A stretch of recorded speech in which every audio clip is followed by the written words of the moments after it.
Sejam muito bem-vindos ao canal. Afinal, o que somos nós? A Márcia é da Bahia e é empreendedora. Em outubro de 2024, ela teve um quadro de erisipela. A situação se agravou muito e ela precisou fazer transfusão de plaquetas. Só que mesmo com a transfusão, a bactéria foi para a corrente sanguínea e ela acabou tendo uma infecção generalizada e teve uma EQM, ou mais de uma EQM, ou uma EQM com vários momentos. Assistindo vocês vão entender. Essa entrevista foi dividida em duas partes, ambas publicadas hoje, com meia hora de diferença entre cada publicação. Se gostarem, por favor, deem um like, compartilhem com os amigos, se inscrevam no canal. Isso ajuda muito a mensagem chegar a mais pessoas. Bom proveito. Você vai amar.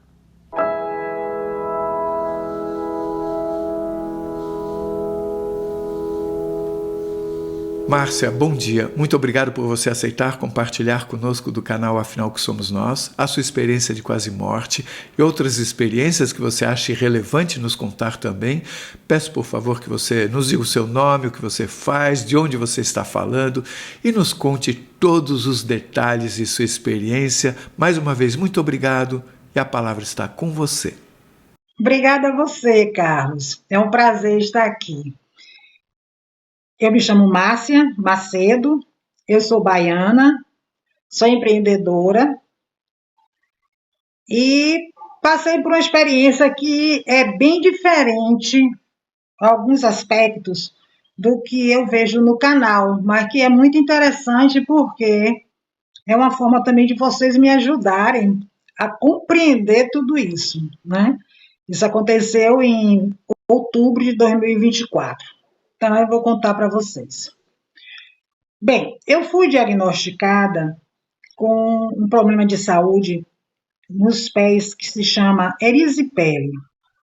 A erisipele é uma bactéria e que você toma medicações e ela, então, é combatida e acaba. Só que comigo ela não acabou. Eu fiz uso de 11 tipos de antibióticos até conseguir combater essa bactéria, porque eu tive infecção generalizada e eu terminei passando final de 26 de outubro a 27 de novembro cuidando dessa erisipela, né? Eu estava na casa de minhas filhas, a princípio eu estava me cuidando com orientação médica, que um pouco na casa de uma, depois na casa da outra, mas não houve melhora, a médica trocou a medicação, também não melhorou, e chegou um momento que eu não tinha mais condições de nada, eu sentia muita dor, era uma dor muito forte, parecia que estavam quebrando minhas pernas. Aí a gente chamou o SAMU, minha filha chamou o SAMU, só que o SAMU ele não leva a pessoa num quadro desse, o SAMU só leva no caso de você salvar a vida, né? E nessa negociação do SAMU lá, para poder, viu minha pressão, viu todo o quadro e disse que não era o caso de me transportar para um hospital. Só que nesse período de negociação para me levarem, eu comecei a ter sangramentos pelo nariz, a boca, pelo corpo, pelos pés. Eu não me lembro disso, né? Eu já não me lembro disso. Eu me lembro até a hora que a SAMU chegou, que minha filha disse, a SAMU está aqui. Depois eu já não me lembro mais. Mas quando eles viram que eu estava com esses sangramentos, aí me deram o aval para poder me transferir, né? Da casa de minha filha para uma UPA. E quando eu cheguei na UPA, eu cheguei bem mal já. Bem mal, e os médicos, inclusive, disseram às minhas filhas que eles iam fazer o possível para me salvar, mas que dependia de conseguir plaquetas para fazer uma transfusão para mim, né? Porque a minha estava muito, muito, muito abaixo e a infecção já tinha tomado todo o meu corpo. Então, assim, esses lugares por onde sangrava, só sangrava pelos poros. Então, assim, isso aqui saía sangue pelos poros. Tanto que minha pele ficou toda manchada, ainda tem bastante mancha, como se tivesse queimado, uma coisa assim. E me deram entrada, minha filha deu entrada lá na UPA. A única coisa que eu não me lembro do transporte, não me lembro também chegando na UPA. Mas me lembro de um barulho como se fossem os médicos comemorando porque as plaquetas chegaram. Então, aquele movimento, as plaquetas chegaram, tipo assim, corre todo mundo para poder tomar providência, né? Porque diz que se amanhecesse o dia e eu não recebesse as plaquetas, eu não resistiria. A única coisa que eu me lembro é deles comemorando que a plaqueta chegou. Pronto. Eu estava na sala, essa sala que eles chamam de vermelha, né? Que é um primeiro socorro, uma espécie de UTI. Eles fizeram a transfusão e eu estava lá. Mas eu estava num espaço, eu vou descrever o espaço que eu estava. Era minha cama, meu leito, né? Meu leito de hospital. Ao lado, na diagonal, tinha outro leito e à frente tinha outro leito. E eu estou de frente, leito com leito. E tem um corredor do lado esquerdo e um corredor muito longo, tipo assim, infinito. Eu não via o fim dele com uma iluminação assim na penumbra e todo de leitos de um lado e do outro. E eu fiquei ali aguardando. Pronto. Foi o que eu vi naquele ambiente. Daí eles controlaram, né? Me estabilizaram. Então eu fui transferida para o hospital para que eu recebesse o tratamento mais, não digo nem qualificado, porque eles foram muito ágeis, mas mais completo, digamos assim, que o hospital tem, que a UPA não tem. Né? Então eu fui transferida, fui para um isolamento, porque para que evitasse de eu pegar qualquer outra bactéria. E eu fiquei no isolamento. Mas quando eu cheguei no hospital, fui também de ambulância, não me lembro. Saindo da UPA, não me lembro chegando no hospital. Mas me lembro de minha filha dizendo: mãe, eu estou mostrando aqui a documentação. Tá bom. E aí eu me vi numa sala, também deitada no leito, e uma médica chegava, uma médica e uma auxiliar. Não sei se era enfermeira, mas alguém que estava com ela. Ela veio no meu lado direito e me perguntou: Dona Márcia, precisamos preencher aqui seu prontuário. Qual o seu nome? E eu disse a ela, né? Pergunta para minha filha. Ela está com toda a minha documentação aí. Ela, não, quem tem que responder é a senhora. Na hora eu entendi que ela estava me perguntando para ver meu grau de lucidez, né? Alguma coisa nesse sentido, para ver meu quadro. Eu disse, Márcia, com muito esforço eu disse, Márcia. Ela disse, Márcia de quê? Eu disse, Márcia Maria.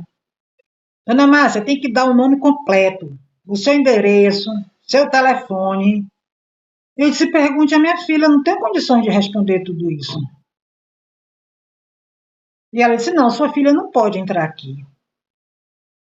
A senhora vai para o isolamento. Eu disse, eu quero ver minha filha. Não, a senhora não vai ver minha filha.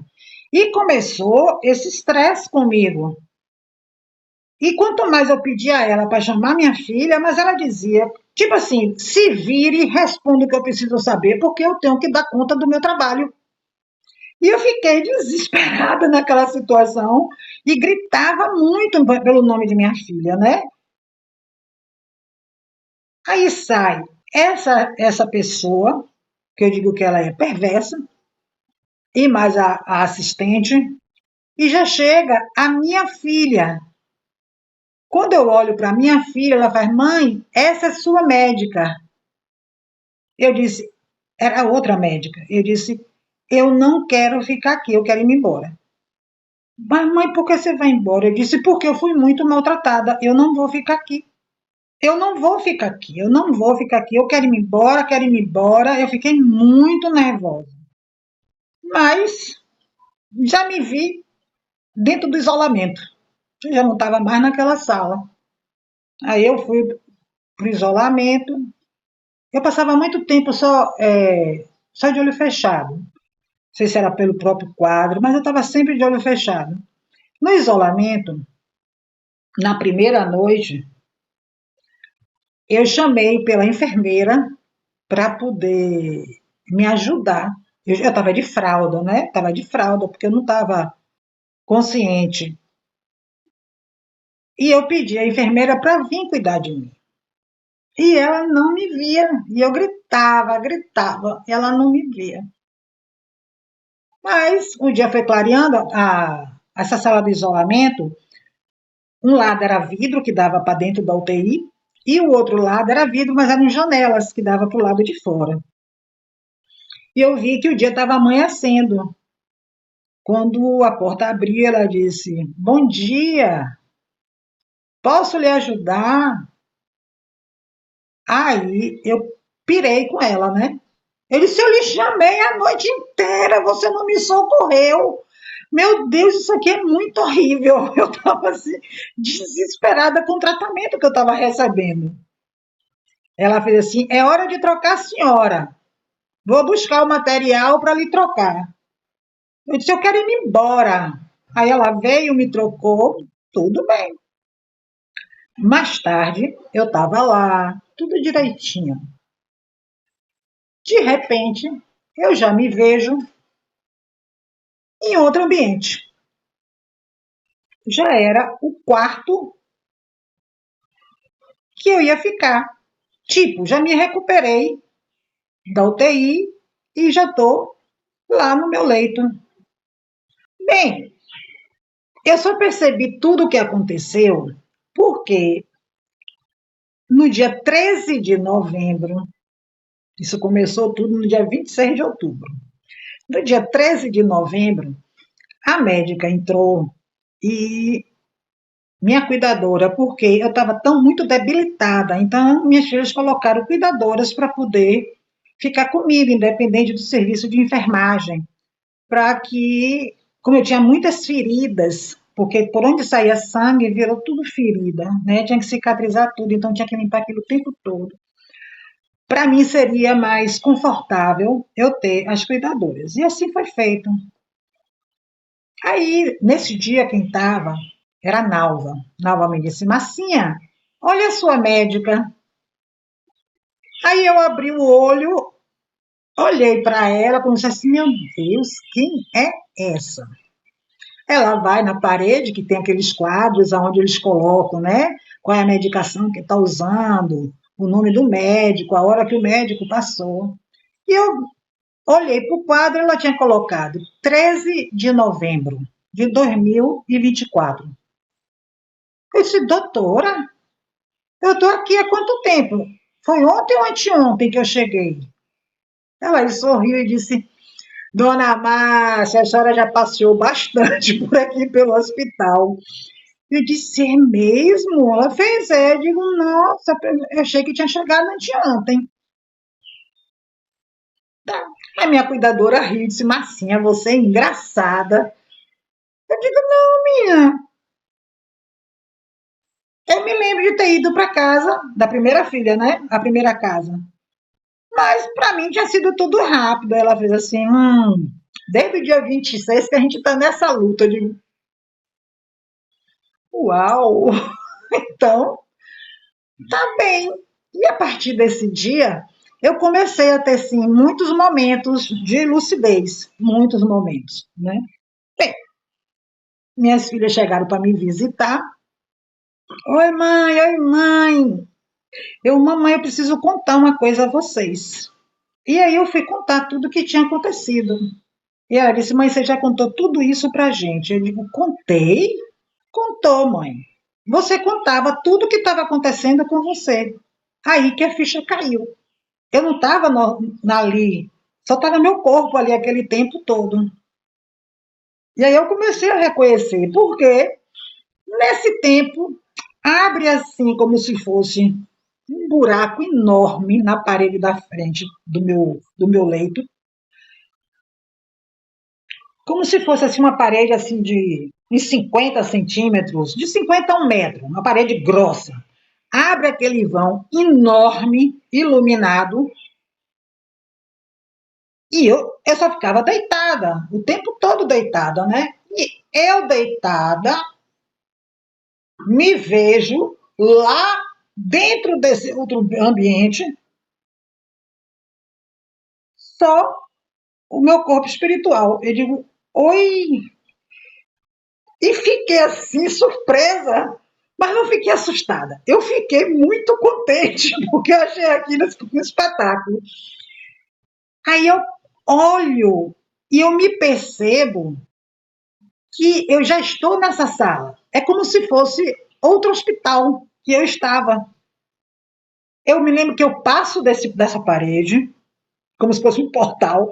Eu passo por esse portal, viro e olho e digo, nossa, meu corpo ficou lá. E sorri, assim, encantada com aquilo tudo. Para mim era como o sentimento que eu tinha, Carlos, era como se dissesse, meu Deus, tudo que eu acredito é verdade, olha onde eu estou em outro lugar, meu corpo está em outro. E eu brincava muito que todo mundo dizia assim, Márcia, me perguntava alguma coisa e dizia assim, não, eu sou duas, uma mora de um lado, a outra mora do outro lado. Minhas amigas achavam assim, uma loucura quando eu dizia isso. Eu digo, gente, vocês vão ver, um dia vocês vão acreditar. Então, para mim, naquela hora, eu contestei que aquilo era uma verdade. Eu digo, gente, eu não sou doida. Isso é real. E aí, eu estou vendo o meu corpo lá do outro lado, o meu espírito deitado, deitadinho, retinho, na cama desse outro ambiente, e eu olhando para ele e para os médicos que estavam naquele ambiente. Tinha um médico de barba branca, eles eram muito elegantes, uma roupa assim impecável de branca. Eles pessoas assim como se fossem muito bem cuidadas, né? Aquela barba muito bem feita e todos três de capuz, um capuz largo que saía assim pela cobrindo a cabeça. Então esse que estava na perna direita, eu via de perfil. Ele estava assim, de lado para mim, aplicando energia na minha perna direita. Tinha um outro do lado esquerdo, esse já era moreno, ele tinha uma barba escura e ele estava de costas para mim. E ao meu lado, assim, na direção do coração, tinha uma médica. Ela com o cabelo comprido, assim, bem lisinho, num tom de mel, e sorriu para mim. E eu fiquei querendo entender como é que estava acontecendo aquilo ali, né? Porque eu estava fora, literalmente, da minha cabeça. Eu não estava nem na cabeça do corpo, nem na cabeça do espírito. Eu estava olhando o meu espírito. E o médico que estava de costas, como é que eu sei que ele é assim? Porque pela mão eu poderia perceber que ele era moreno. Mas e a barba, se ele estava de costas e tinha um capuz cobrindo toda a cabeça dele? E aí eu dei conta, é muito louco o que eu vou falar agora. Eu dei conta que eu não, a minha consciência, ela andava fora de mim. Ela não estava nem no meu espírito e nem no meu corpo. Ela era uma coisa, era um olho solto que viu o médico que estava de costas para mim de frente,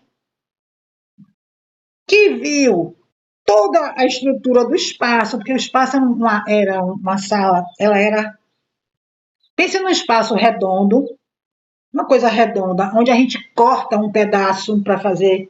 Aí você tem quase meio círculo, né? Porque você cortou a parte, deixou uma parte para você passar. Era um espaço totalmente redondo, muito branco, tudo era muito branco. Um branco iluminado. O chão branco, as roupas dele muito brancas, tudo era muito branco. A bancada que tinha assim do lado, ou como se fosse uma pia e uma bancada. Tudo era branco, tudo muito branco. E meu corpo espiritual também, todo branquinho, transparente. E aí eu olho e disse, meu Deus, eu achava o máximo, porque eu não conseguia nem perceber que eu podia ter morrido. Não existe, não teve esse pensamento na minha cabeça.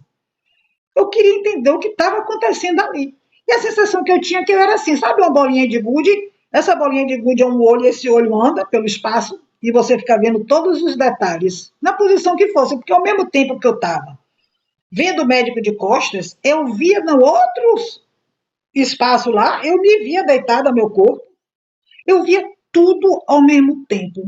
E eu fiquei encantada com aquilo. E os médicos aplicando uma energia nas minhas pernas. E a médica, ela estava com uma bandejinha, assim, desse tamanho, com um cálice, com um líquido dentro, como se fosse o tom de um guaraná, aquele tom amareladinho. Sorriu para mim e me disse em pensamento, porque ela não falou nada, ela ela pensava comigo, ela disse, é para você. E eu imediatamente peguei o meu braço do espírito, levantei para pegar a taça, o cálice, para eu tomar o tal do remédio. Quando eu levanto, pai, a bandeja dela está aqui. A bandejinha está bem assim, de lado, eu vou com o meu braço para pegar o cálice. E quando eu vou pegar o cálice, eu derrubo esse cálice. Minha mão passou direto pelo cálice. Eu disse, meu Deus, eu derrubei o cálice. E sem falar também, eu disse para ela, né? Ela disse, não tem problema, não tem problema. Sorriu e pegou a bandejinha e levou com o cálice com líquido dentro de volta. Botou lá na bancada e eu fiquei assim muito sentida de ter feito aquilo. Tipo assim, que indelicadeza, sabe? Eu imaginei assim. E depois eu entendi que eu ia para ali outras vezes. Eu acho que enquanto eu estava ausente, antes do dia 13, eu acho que eu devia estar fazendo esse tratamento. Só que eu não tinha, como se eu não tivesse uma permissão de estar vendo aquilo ali, porque eu me via num lugar muito escuro, mas não é escuro de assustador, não. Escuro, sabe quando a gente apaga a luz, tipo, você está numa fazenda e apaga a luz, tudo escuro, né? Mas ao mesmo tempo um lugar muito tranquilo. E eu estava naquele lugar. Então, eu acho que eu devia estar em tratamento mais severo, alguma coisa assim, para estar naquele lugar. E quando eu despertei, eu vi então esse dia do tratamento e depois eu vi mais duas vezes também. Aconteceu a mesma coisa. E foi interessante que na segunda vez, quando ela chega com a bandejinha com o meu cálice, aí eu disse, eu derrubei. E eu entendi, ela olha para mim e eu entendi que eu não preciso beber aquele remédio. É como se aquele remédio ele entrasse em mim naturalmente. Eu não precisava ingerir, digamos assim. Aí eu sorri, ela agradeceu, como se tipo assim, já tomou, e levou de volta. Aí na terceira vez eu já fiz assim, o craque, né? Já estava me sentindo assim, nossa, já estou assim, especialista em tomar remédio sem precisar engolir nada. E foi isso que aconteceu. Só que aí vem os detalhes. Cada vez que minhas filhas iam me visitar, elas contavam alguma coisa que eu falava, mas que eu não tinha consciência que eu falava para elas. Então, para elas, nada do que eu passei era novidade. Mas para mim, tudo o que elas ouviram era uma surpresa. Vamos lá. Quando eu conto que eu cheguei no hospital e que a médica me tratava mal, querendo saber minhas informações, e que eu pedia para gritar, e que eu gritava muito pelo nome de minha filha, e que ela dizia que eu não podia. Quando eu contei isso, ela disse: mãe, isso não aconteceu. Eu digo: aconteceu sim, minha filha, pode ter certeza que aconteceu. Ela fez: você contou na hora. Você contou na hora, mas você não podia falar, porque sua boca sangrava muito. Você não conseguia falar. Seus lábios ficaram como se fosse. Isso, quando eu percebi que eu estava já lúcida, o meu lábio ainda colava muito. Tinha que todo dia passar óleo nos lábios para poder descolar, porque a boca também estava muito ferida. Ela disse: você não tinha como gritar meu nome, não tinha como você brigar com a médica, porque sua boca não abria. Eu disse: então eu não estava lá. É verdade. E aí ela me perguntou, aí eu perguntei a ela, né? E como é que era esse ambiente quando eu cheguei? E quando eu descrevi, ela disse: não, mãe, não tinha esse corredor.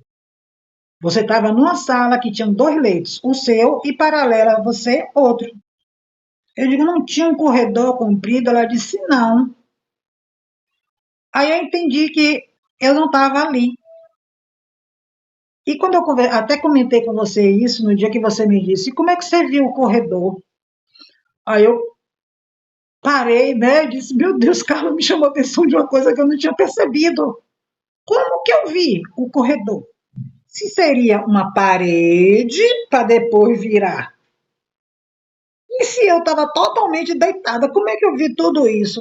Então, eu vi pelas paredes. Eu vi pelas paredes. Aí ela disse: não, mas você contou tudo isso. Eu digo: contei, contei. Eu disse: eu me lembro de você me dizendo que a médica ficou surpresa com o que eu estava contando, porque ela era a médica de plantão. Ela disse: pois é, mãe. Eu cheguei e disse: ó, mãe, aqui é a sua médica. Eu disse: mas eu não contei para ela o que aconteceu. Ela disse: contou. Você contou todo o processo que você viveu. Você contou para ela. E ela disse, ainda perguntou se mais alguém tinha entrado na sala, mas ninguém tinha entrado. E que ela disse que não podia ter entrado ninguém, porque ela era a plantonista daquele dia. Então não tinha quem fizesse aquilo comigo, né? Aí eu percebi que eu também vivi aquela primeira fase ali na minha consciência, mas não no plano físico. Ok. Aí comentei do dia do tratamento. Mãe, você já contou. Aí falaram tudo, né? Falaram tudo. Você contou tudo pra gente. E você disse: eu derrubei o remédio, eu derrubei o cálice. E você começava a chorar porque você tinha derramado o cálice. Eu disse: foi mesmo. Eu fiquei agoniada. Eu disse: você contou. Então, assim, eu não conseguia entender como é que era tudo. Além de eu ficar, de eu ter aquele sentimento de que eu olhava fora do meu corpo espiritual e fora do meu corpo físico, eu ainda falava para as minhas filhas no plano físico, como se fosse uma transmissão automática, porque eu não lembrava da existência de ninguém. Para mim, até o dia 13, eu não tinha filho, eu não tinha nada. Aquela sala que eu estava, era uma sala, como é que eu explico? Você não precisava comer, eu não respirava, eu não fazia nada, mas ao mesmo tempo eu era muito alimentada. É como se dentro daquela atmosfera ali, aquilo ali me alimentasse. Eu tinha esse sentimento. Eu não respirava, mas eu tinha consciência que eu estava me nutrindo. Não sei como, mas estava. Aquele espaço, ele produzia tudo o que eu precisava para me recuperar. Então, era muito estranho. Eu estava ali e, ao mesmo tempo, eu relatava para as minhas filhas no hospital. Mas eu não tinha consciência de nada, nada, nada, nada, nada. Eu podia ficar ali para sempre. Eu estava achando aquilo ali tudo fantástico. Era, assim, para mim, uma grande confirmação de tudo que eu sempre acreditei. Mas eu não lembrava de ninguém, nem dos netos, eu não lembrava de ninguém. Eu tenho uma amiga que me visitou e ela disse que passou o dia todo comigo no hospital. Ela é psicóloga e ela conversava comigo, me orientando para tentar explicar o que tinha acontecido e tudo. Tadinha, no dia que ela veio me visitar em casa, que ela disse: Você lembra que eu conversei com você no hospital? Eu disse: Você foi no hospital? Ela se chateou. Como, como que eu não fui? Eu passei o meu dia com você e você vem me dizer que você não lembra que eu tive lá. Eu disse: Eu não lembro de ninguém. Eu não lembrava realmente de nada até essa data. Não me lembrava mesmo. Depois foi que eu fui começando a me lembrar. Tipo assim, quando eu vi minhas filhas, era tipo assim, super normal. Eu tá onde eu estava e agora eu estou aqui. Não tinha estranheza nenhuma para mim, tudo era muito natural. Né? A única coisa que eu fiquei surpresa é delas ficarem sabendo o que eu estava vivendo, que eu estava relatando, já que eu não tinha consciência de que existia mais alguém para eu relatar aquilo, né? Aquilo ali para mim era só eu. E assim foram várias situações que a gente foi ao longo desse período. Eu fui juntando as pecinhas entre o que elas falam, entre o que eu me lembro, para eu chegar nesse resumo todo, porque era como se eu tivesse coisas soltas, né? E depois que você junta, você entende que é tudo uma coisa só. É como se eu tivesse um dia acordado com aquele problema e no outro dia eu já acordei, no dia 13, já me vendo sendo tratada no plano físico. Então, eu não tinha preocupação, tipo, será que eu morri? Não, nada. Aquilo tudo era normal. Eu estar de um lado da parede ou do outro lado, tudo seria muito normal. Não tinha estranheza alguma. E foi assim que aconteceu. Depois que eu fui juntando os pedacinhos, eu entendi que. entendi. Eu ainda não entendi tudo, não, sabe? Eu tento entender o que aconteceu, porque a única coisa que me surpreendia era aquela coisa de que eu me sentia um olho solto do meu corpo, de todos os dois. Eu passeava. Eu passeava, e aí depois que eu descubro que eu falava com as meninas, eu digo, meu Deus, eu não só olhava, eu não só enxergava, como eu também falava. Então eu não tenho resposta ainda para isso. Eu não consegui encaixar. Eu não consegui entender. Eu não consegui entender. Mas basicamente foi isso que aconteceu. Aí, se você puder me ajudar, fazendo perguntinhas. Márcia, de verdade, a sua história tem algumas particularidades muito únicas. Eu quero vir desde o início dela para ver se eu consigo entender melhor algumas partes. Você disse que quando você foi transportada para a UPA, você não tem lembrança desse transporte. Não, E quando você foi da UPA para o hospital, também não. não.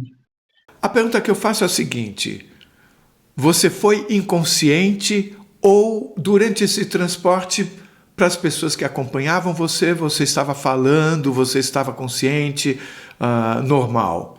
Eu não falava porque eu estava com o tal do sangramento.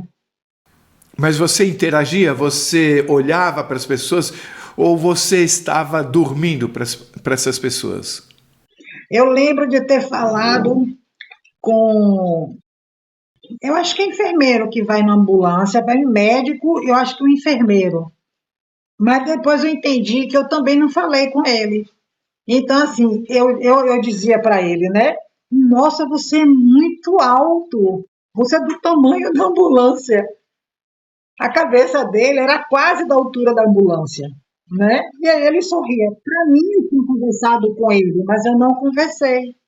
Mas você nem tem certeza de que esse enfermeiro era materializado, ele tinha corpo físico. Você poderia já aí estar vendo alguma coisa, até porque você está falando dessa questão da altura, e é uma das coisas que mais se repetem, da altura de seres extrafísicos, digamos assim.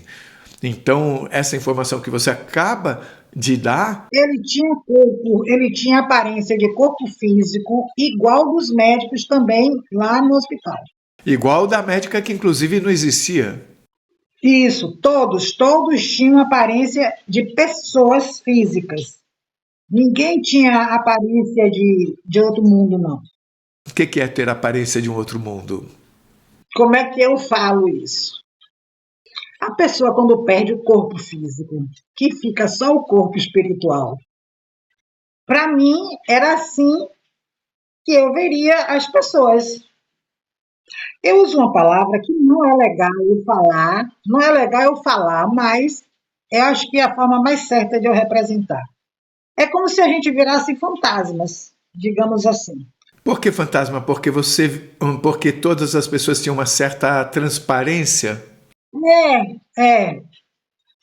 Mas esse ser não tinha transparência. Esse ser, aquela médica que causou um estresse em você, tinham transparência? Não, parecia todo mundo gente, igual a gente. A médica não era alta como esse ser da ambulância. Não, ela tinha uma altura normal. Eu estava deitada, totalmente deitada, e ela em pé do meu lado. Eu olhava para ela, como se estivesse assim olhando para cima, mas pelo fato de eu estar deitada. Mas eu acho que a altura era a altura de uma pessoa normal. Ela era mais alta do que a médica que teve com minha filha no plano físico. Ela era mais alta. Mas não que ela fosse assim enorme. Você teve algum sentimento com relação a essa médica? Você sentia quando ela esteve presente com você? Eu achei ela muito má comigo. Sim, com certeza, pelo que você falou. Mas fora o diálogo em si, você sentia o sentimento dela naquele momento? Como se você pudesse ler dentro dela o sentimento? O sentimento que eu tinha de que ela era uma pessoa ruim. Mas pelo que ela falava e pelo que ela agia, certo? É, pelo que ela agia, como ela agia, pelo que ela falava, ela era ruim. Aquela pessoa está lhe vendo debilitada e a pessoa está, sei lá, tá lhe colocando numa situação de, não é constrangimento. Eu não tinha condições de reagir àquilo e que ela insistia para eu reagir. Eu estava incapacitado para aquilo. Tá, eu vou tentar fazer uma linha do tempo. O que eu tenho até esse momento. Você passou mal, você foi para a UPA, você foi para o hospital, você se lembra, você não tem lembrança do transporte, porém você tem lembrança de uma conversa com um enfermeiro que era muito alto, né, da altura da ambulância. Essa ambulância, ela era alta. Ela era alta. A outra ambulância, eu estou me lembrando aqui, a outra ambulância, ela era mais baixa.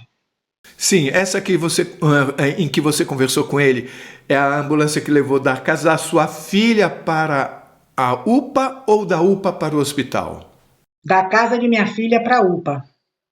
Então, levando isso em conta, você diria que esse enfermeiro, ele teria que altura? Uns 2 metros, mais? Acho que uns 2 metros. E ele falou com você também, ou só você que falou com ele? Não, ele falou comigo. Ele me respondeu. Qual foi a sua pergunta? Ele disse, puxa, você é alto e essa ambulância é grande. Ele sorriu e disse, é verdade. Nenhuma das suas filhas ou a sua filha não acompanhou você dentro da ambulância ao seu lado? Não, ela foi de carro. Quem foi comigo na ambulância foi meu ex-marido. Ele foi no banco da frente ou foi junto com você e desse enfermeiro? Ele foi no banco da frente. Ele me contou depois, ele foi no banco da frente.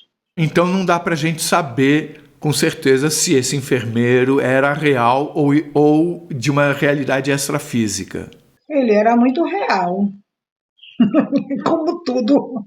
Sim, assim como aquela médica que não era real, né? Exatamente, exatamente. Esse corredor era na UPA ou era no hospital que você viu? Esse corredor com muitos e muitos leitos. Aí foi na UPA. Então, logo você olhou para o quarto, você já percebeu esse corredor? Não sei. Eu fui descrever como era o quarto e aí tinha o corredor. Você disse que ele tinha muitos leitos. Tinham pessoas também nesses leitos? Ou eles estavam vazios? Estavam vazios. Era um corredor muito profundo, com a luz bem na penumbra, e leitos de um lado, leitos do outro, um de frente para o outro, e o corredorzão até lá embaixo. Ninguém deitado nos leitos e ninguém andando pelo corredor. Não, ninguém. Essa médica que teve um contato com você muito estressante gerou em você uma energia pesada. Eu pergunto a você, em algum momento de toda essa sua experiência, você teve algum sentimento de paz, de felicidade, de pertencimento ou do gênero? Quando eu saí de lá para ir para o isolamento, eu ainda estava nervosa. Mas eu estava nervosa, mas confiante no que minha filha estava me dizendo, né? Mãe, tá tudo bem, a médica já verificou tudo, fique tranquila. Então, eu chego nesse isolamento, eu acho que eu estava bem, porque foram dias que eu não tenho, assim, a noção de tempo, né? Eu achava que eu tinha passado só 2 dias no hospital. A enfermeira que foi lá para fazer minha higiene, que eu briguei com ela dizendo que ela não foi cuidar de mim de madrugada, que eu gritei muito e ninguém apareceu. Essa também não era real, digamos assim. Sobre essa enfermeira que você acabou de dizer que você chamou durante a noite inteira e ela não foi, ela foi no dia seguinte e de fato trocou a sua fralda, não foi isso? Ela foi no horário de rotina. Ou seja, tudo me faz acreditar que você pensava que você estava chamando essa enfermeira, mas você que talvez não estivesse chamando aqui no corpo físico, você estava fora do corpo físico, tentando entrar em contato com ela e ela não estava recebendo essa sua informação. Isso, Carlos, é isso aí. Exatamente isso. Porque quando ela chega e fala comigo e que eu me zango, ela olha assim para mim como dissesse, deve ser alguma alucinação, alguma medicação, alguma coisa. Porque ela me olhou surpresa, como se dissesse assim, eu passei aqui, estava tudo bem, sabe? Ela me olhou surpresa. Aí, em algum momento, você saiu da UTI e foi para o quarto. Foi. Você falou que foi no dia 13. Não, eu já estava no quarto antes do dia 13. Dia 13 foi o dia que eu tomei consciência que eu estava lá. Eu fui para o quarto no dia 10.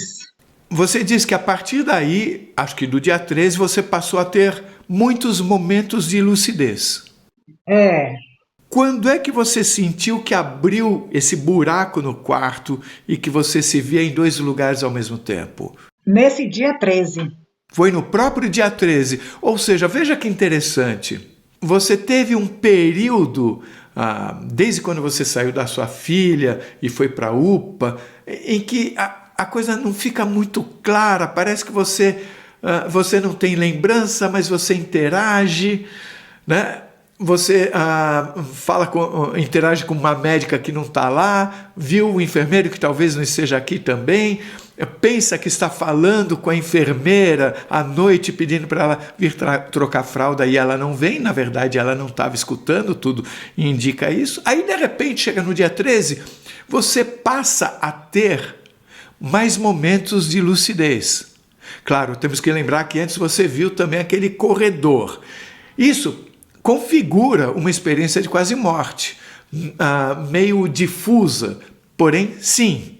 Mas depois que você passa a ter momentos de lucidez a partir do dia 13, quando você já está no quarto, é aí que, entre esses momentos de lucidez, você tem, talvez a gente possa até dizer uma outra experiência de quase morte, quando você aí vê abrir um buraco na parede do seu quarto. Isso. Não deixem de assistir a segunda parte da entrevista da Márcia, que já foi publicada ou será nos próximos minutos. Você vai amar. E se você gostou, por favor, se inscreva no nosso canal. Dê likes, faça comentários, compartilhe com seus amigos. Toque o sininho, porque aí você sempre fica sabendo quando chega vídeo novo, saída do forno. E se você tem alguma dúvida ou passou por uma EQM e gostaria de compartilhar com o mundo a sua história, por favor, nos escreva. O nosso e-mail é afinal.oquesomosnós@gmail.com. Essa é uma nova fronteira do conhecimento humano. Vamos juntos atravessá-la?